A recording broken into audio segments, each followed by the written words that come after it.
والله يا جماعة لا أخفيكم سرا، أسأل الله أن يرزقني وإياكم الجنة، اللهم آمين يا رب. لو ربنا رزقني الجنة، في حاجات كده جوه الواحد بيبقى عايز يعملها في الجنة، صح؟ أنت بتبقى مخطط كده شوية حاجات تعملها، بتحب أكل معين، عايز حاجة معينة، نفسك تتمتع بحاجة معينة، كل واحد بيخطط كده.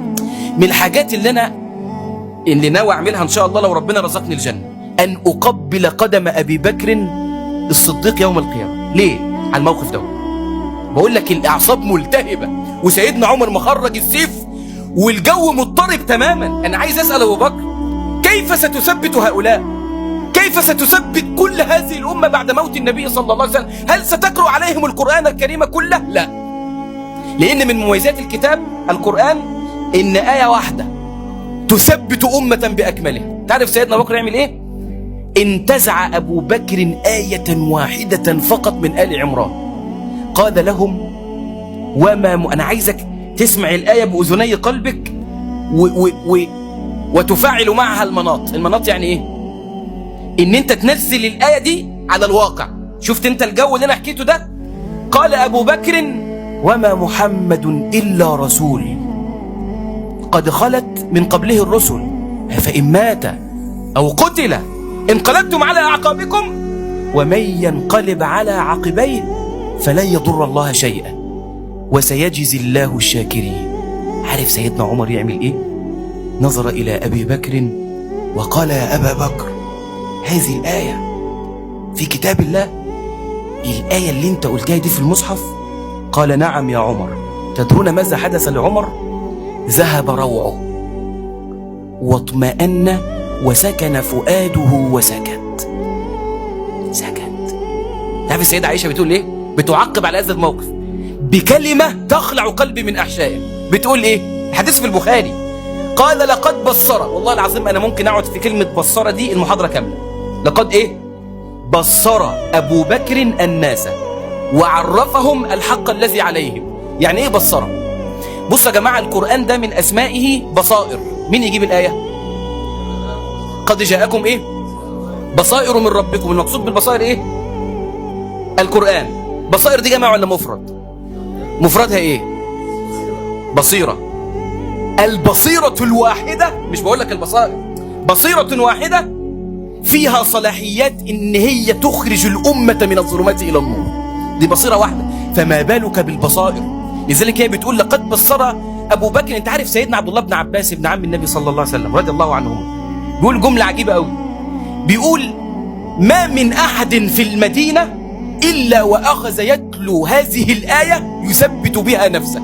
كل ما واحد يفتكر إن سيدنا النبي صلى الله عليه وسلم مات ويضطرب، يقوم مسمع نفسه كده يقول إيه؟ وما محمد إلا رسول قد خلت من قبله الرسل أفإن مات أو قتل انقلبتم على أعقابكم ومن ينقلب على عقبيه فلا يضر الله شيئا وسيجزي الله الشاكرين. شوف القرآن يثبت قلب الإنسان في أي زمان وفي أي مكان. أنت لما تعيش بقى مع سورة المزمل مع آية، شوف آية الآية الواحدة زي ما سمعنا بالظبط، آية واحدة من سورة المزمل تصنعك، والله العظيم تصنعك صناعة لا مثيل لها. خلي بالك، اللي بيقف بين يدي الله سبحانه وتعالى يصلي في الليل ما يعرفش يعصي ربنا بالنهار. وده كلام سيدنا النبي صلى الله عليه وسلم في الحديث، عليكم بقيام الليل فإنه إيه؟ دأب الصالحين قبلكم. كمل، وقربة إلى ربكم. كمل كده، وإيه؟ صلى الله وسلم وبارك على من آتاه الله جوامع الكلم ومنهاة عن الإثم. يعني إيه منهاة عن الإثم؟ يعني أنا مع احترامي لكم ما أقصدش حد مثلا، بلاش منكم، واحد في مكان لوحده قدامه معصية هو بيحبها وقادر على أن يفعلها وليس هناك أحد من البشر يراه، خلاص، وهو نفسه فيها ونفسه يعملها. انت عارف قيام الليل يفرمله، والله المعصية قدامك وانت قادر عليها ونفسك تعملها ومفيش حد من البشر شايفك، مش هتعرف تعملها.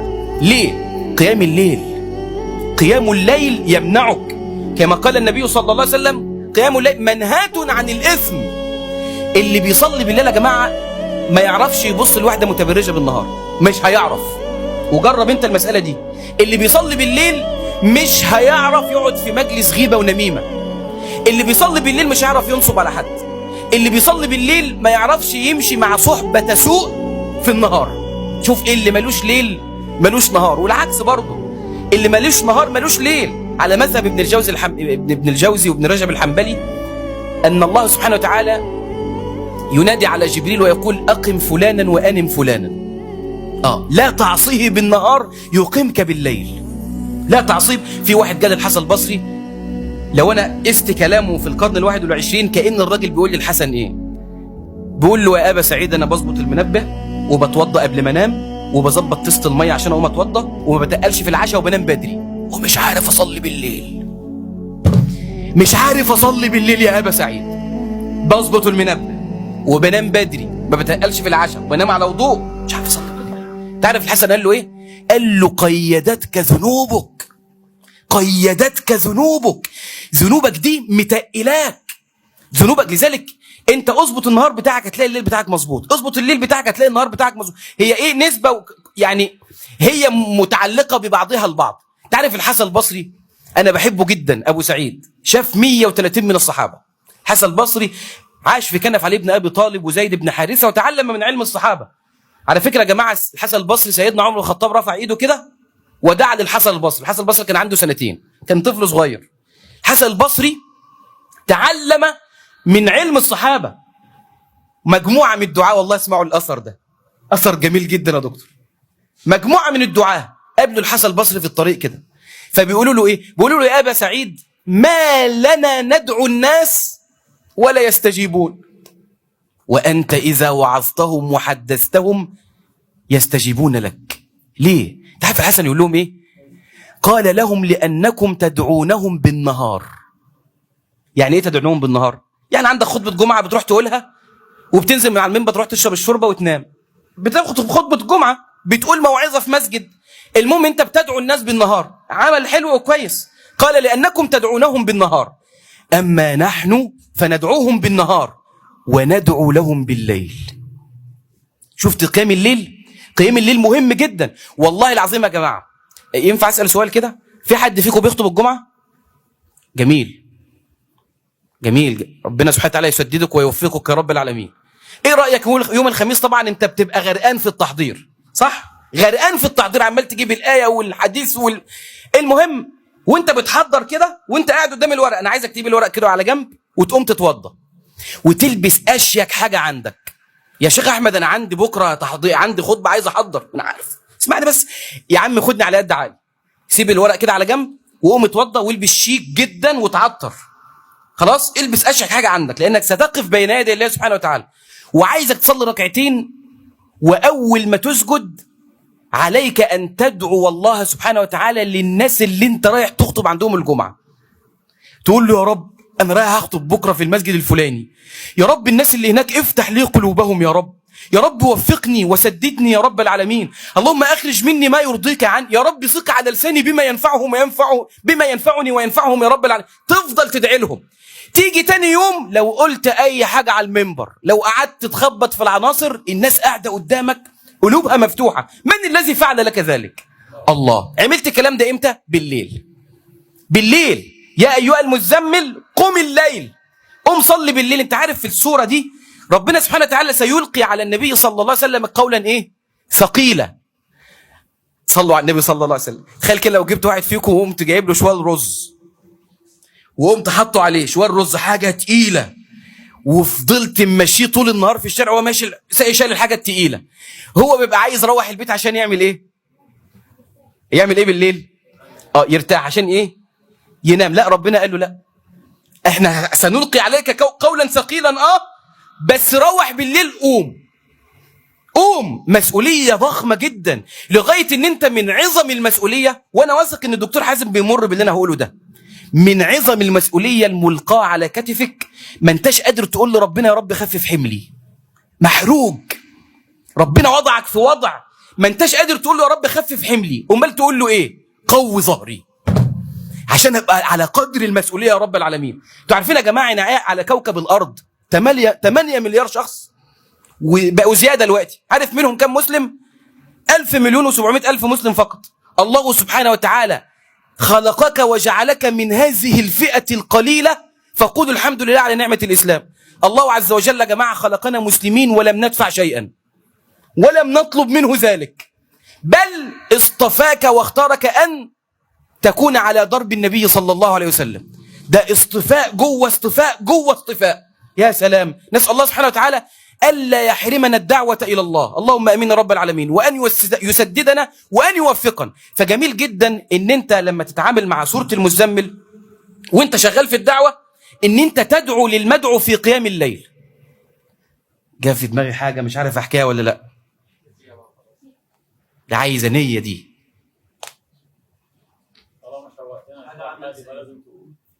لا مش هو ايه، لا مش عارف. طب صلوا على النبي صلى الله عليه وسلم. اسال الله سبحانه وتعالى ان يرزقنا الصدق في نيتنا.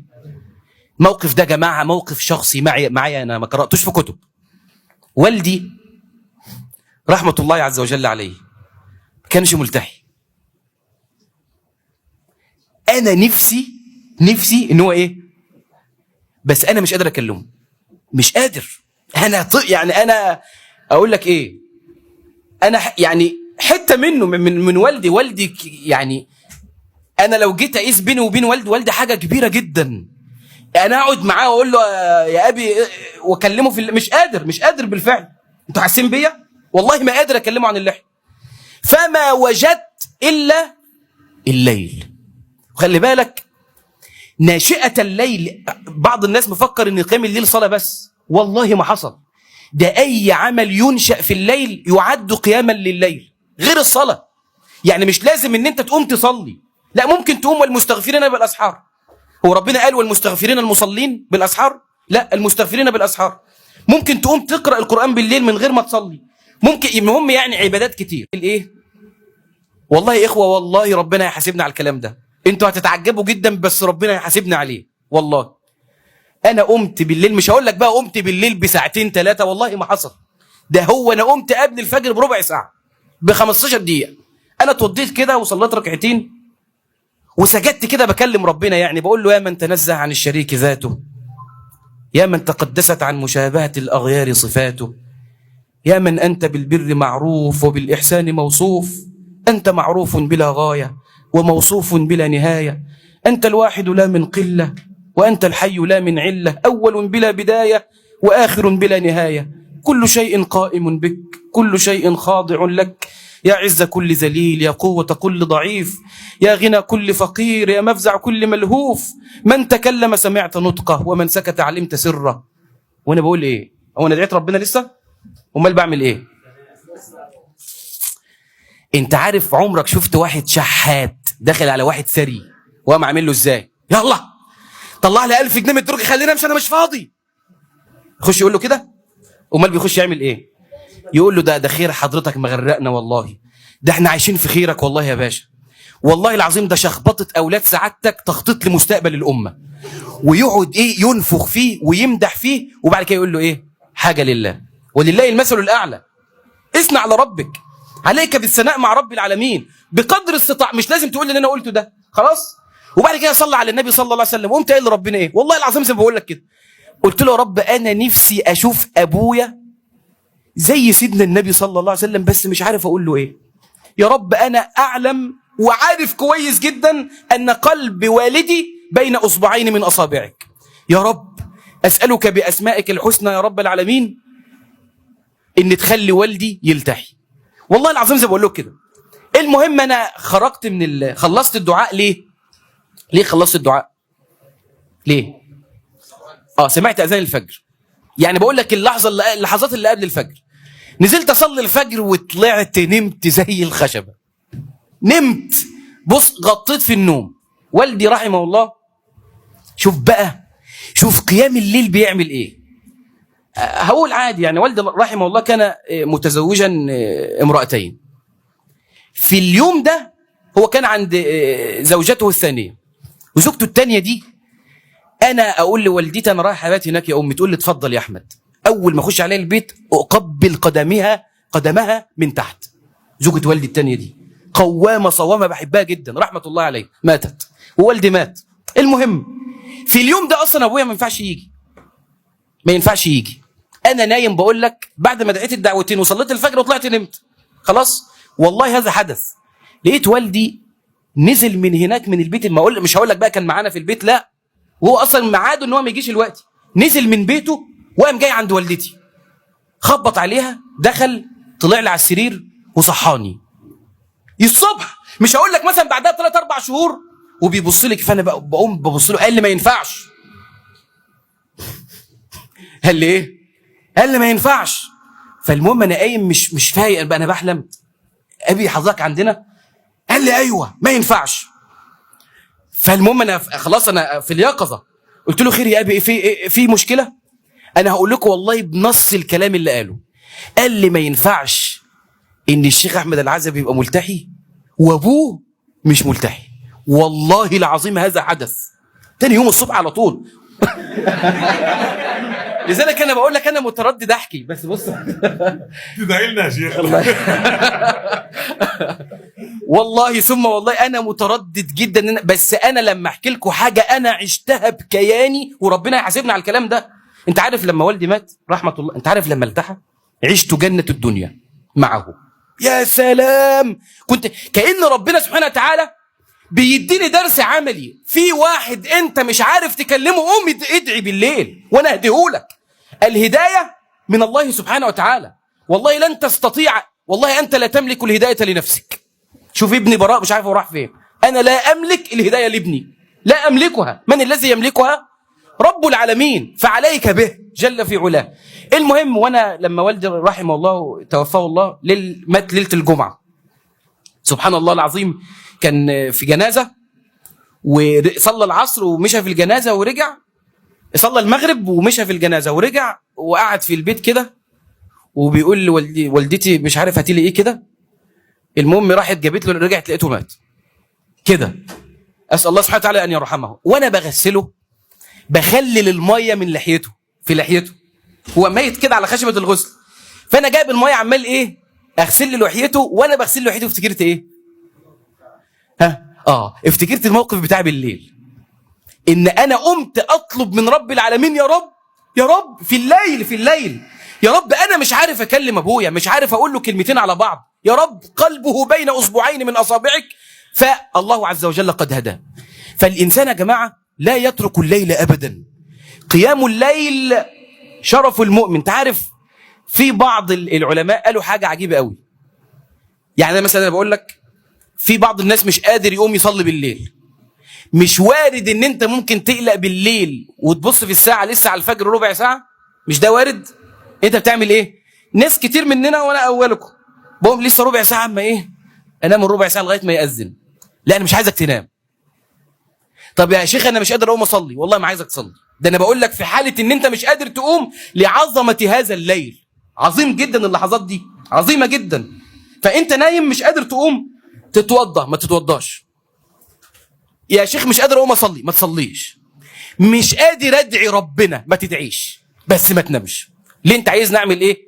استغفر والمستغفرين بالاسحار. ربنا ما قالش والمستغفرين المتوضئين بالاسحار، لا استغفر.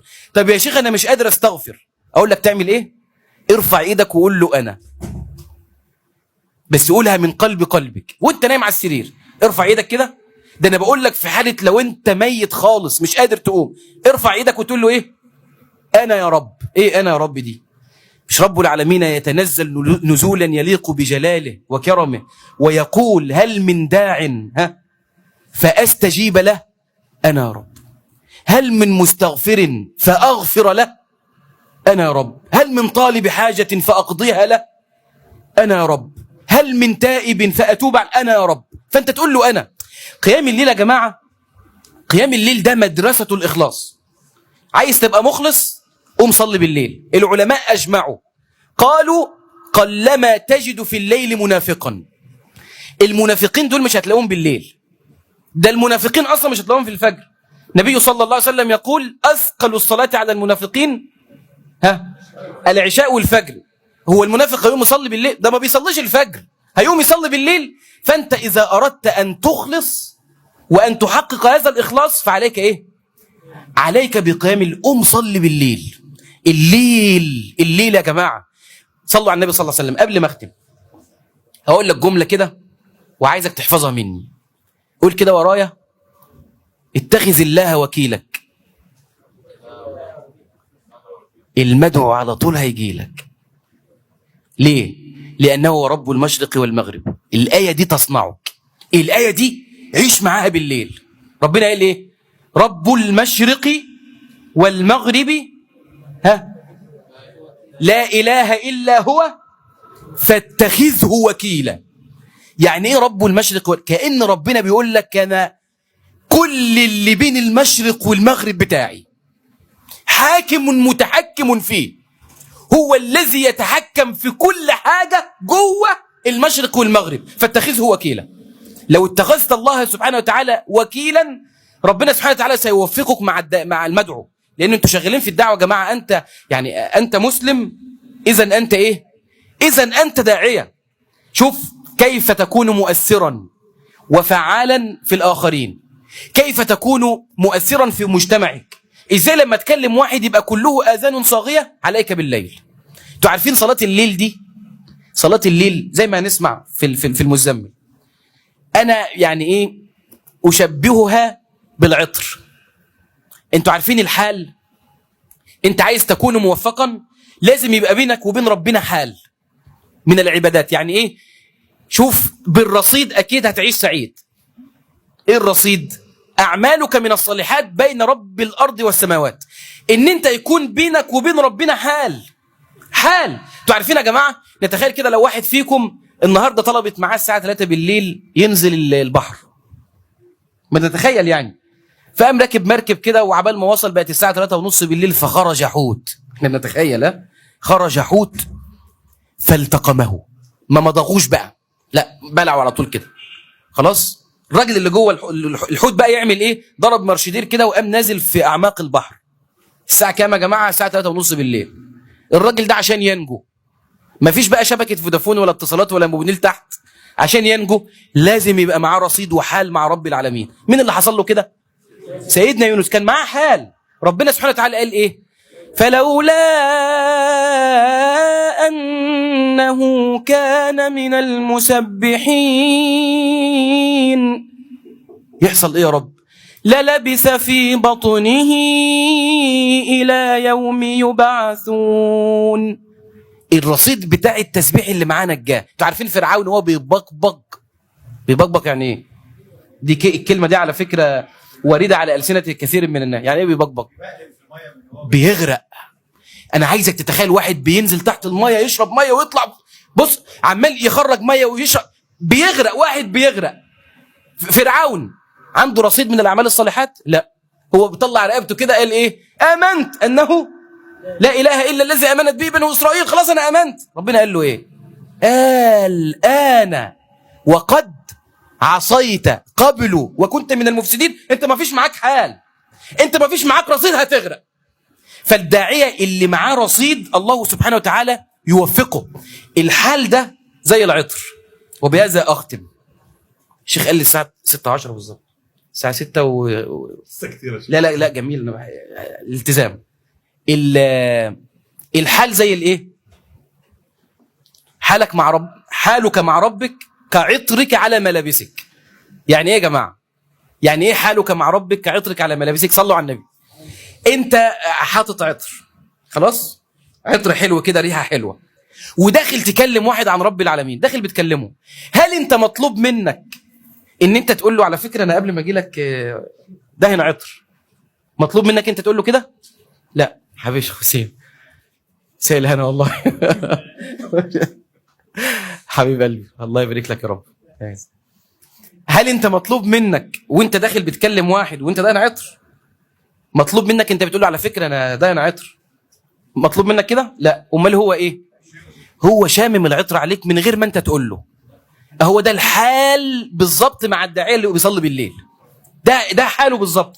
لما تخش تكلم واحد هو مستمتع بكلامك، ليه؟ انت معاك حال، شامم ريحة منك حلوة. تخيل لو واحد يتكلم بكلام معسول بس مش داين عطر، ريحته وحشة، خلاص، فيخش يكلم واحد الراجل قرفان منه، يا عم مش عايز منك الكلام ده، ما فيش معاه حال، ما قامش صلى بالليل، ما دعيش ربنا سبحانه وتعالى في الليل. وعليكم السلام ورحمة الله وبركاته. أسأل الله سبحانه وتعالى أن يرزقنا جميعا هذه العبادة الجميلة، عبادة الإخلاص، عبادة قيام الليل. أسأل الله سبحانه وتعالى أن يجعلنا من أهله، وأهل الليل في ليلهم أشد سعادة من أهل اللهو في لهوهم.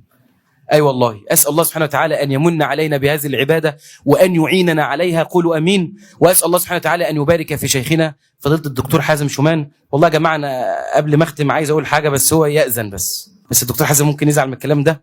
أنا بقول لهم والله لو الدكتور حازم يأذن لي، هو يأذن بس، وأنا مستعد أعمل كده. والله مستعد أن أقبل قدمه ليلة صباح دكتور حازم وأمسح له أحذيته. والله مستعد. هذا الرجل يحمل على الرؤوس، والله لا بكش ولا أونت، ربنا مطلع على ما في قلبي. والله يحمل على الرؤوس ونخدمه يعني بعيون. ابن القيم بيقول من سر بخدمة الله سر الجميع بخدمته. فأسأل الله سبحانه وتعالى أن يزيده توفيقا. قولوا أمين. وأن يفتح عليه فتوح العارفين أكثر وأكثر، وأن يعينه. اللهم امين رب العالمين. ازال الله همومكم واسعد اوقاتكم وشرح صدوركم، وجزاكم الله خيرا على حسن استماعكم وانصاتكم، ووالله اني في الله احبكم، وسلام الله عليكم ورحمته وبركاته. نفس الدكتور بس يجيس خد تاني، بس مش خلاص بقى ممكن.